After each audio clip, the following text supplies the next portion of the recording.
Good. Welcome to the next session on IPCP, our coaching pathway. The next one is running now in February 27 next year. These videos to support you in understanding why you should be joining that.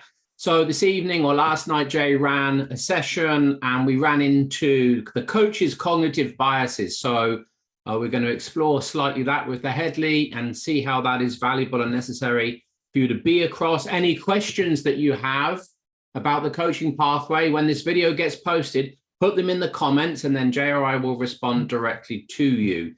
So Jay, cognitive biases from the coach perspective, what are you discovering? Not so much what I'm discovering. I've known that the coach needs to do the work to get their stuff out the way. Otherwise, that's going to get projected upon the client. What the cohort is really starting to realize is how prevalent that is without the work. It's a bit like trying to understand a book by reading the first chapter. You can't understand the whole book. You can't go deeply into it. So a lot of coaches think they know themselves.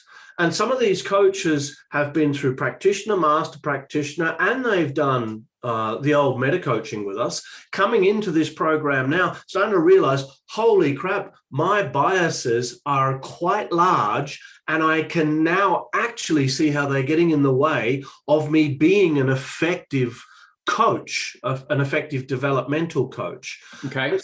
And so last night we explored your thinking preferences, and we explored your work preferences. And so thinking preferences are, I think we're looking at, do you think in terms of, well, your work preferences are, do you prefer working by yourself or in a team with others? And the important part about that is shared responsibility. Do you like to hold responsibility yourself? Even though you like working with people, then you're likely a group worker than a team worker. If you like working with people and sharing responsibility, then you're definitely a team worker.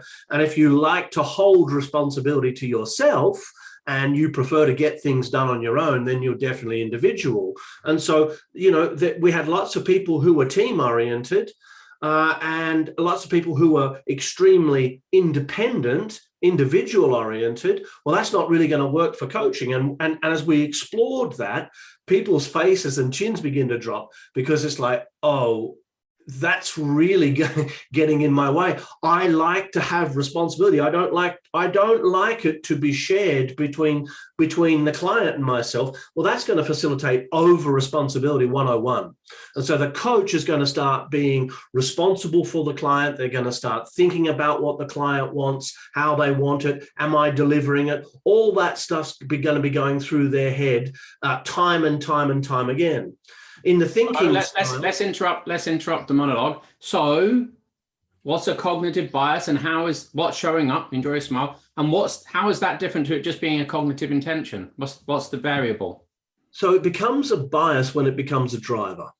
And so it becomes a driver when there's a high score in one or both of the cognitive intentions, or if there are 3 cognitive intentions in a category, then across all 3. Then the category becomes a bias. Then it's a cognitive category bias, which is off the scale. Then it's part of your identity. It's part of your personality structure at that point. So hold on. Say more about off the scale. It's off the scale in terms of. So an example in perspectives. One person in the group had 90% first person, 95% second person, 100% third person. Right. That means that perspectives are now part of their identity. I said, tell me about how perspectives are part of your identity. She said, all I talk about is perspectives. I live, I dream, I think about perspectives. I'm constantly correcting people's language. It's like it's part of her identity. That's why it's so strong across the category.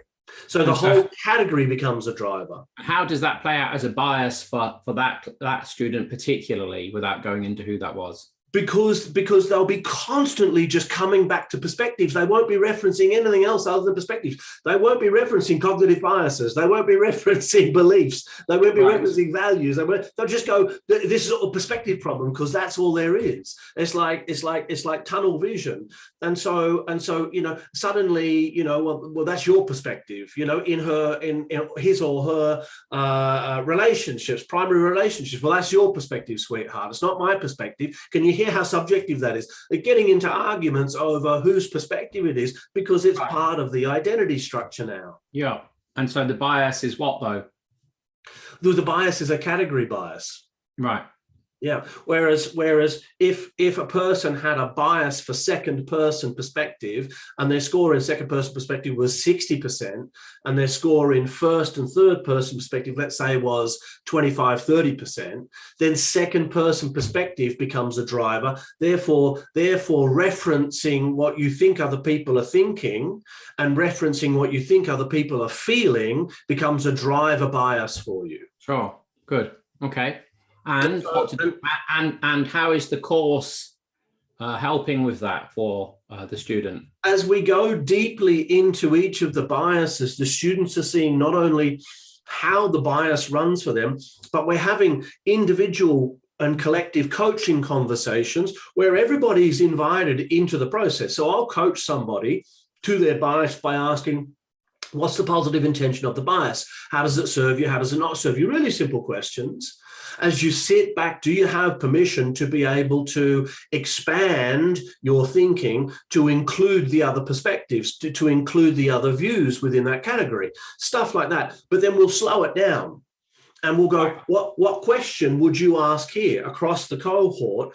If you were this person, what's coming up for you? Who else has this bias? Right, what's coming up for you as I'm asking Bob these questions? What's coming up for you? What's coming up for you? What's coming up for you? What's coming up for you? And they're sharing, and that person who I'm coaching then's going, that's exactly what's happening for me. Oh my God, what that person said. And so we're collectively learning off, like in a group and team coaching experience, about these biases and how they play out, not only for the person who's being coached or the people who are involved, but also my partner does that. Oh my God, my partner says I do that. So awareness of these biases, unless you're aware of them, you're going to be projecting them onto your client unconsciously, which means you're outside of your awareness, and it seems as though you're being unbiased. But your thinking patterns are directing the very fabric of your thinking, and therefore the fabric of the experience of the coachee who may not share those biases.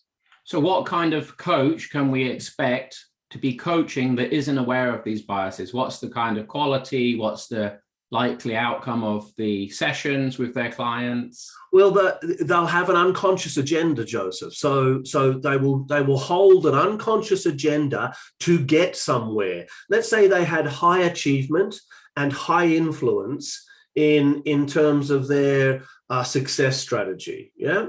Right. So high achievement means they want an outcome. Yeah. High influence means they want control and influence. If you had that bias and you weren't aware of it, you would be controlling the coaching session toward an outcome that was yours, not theirs. Yeah. Yeah. And you're not even going to know you're doing it. Yeah. And so I did it. A client once stood up at the end of a coaching session. He looked at me and he said, "Stop trying so fucking hard." Right. He left and never came back.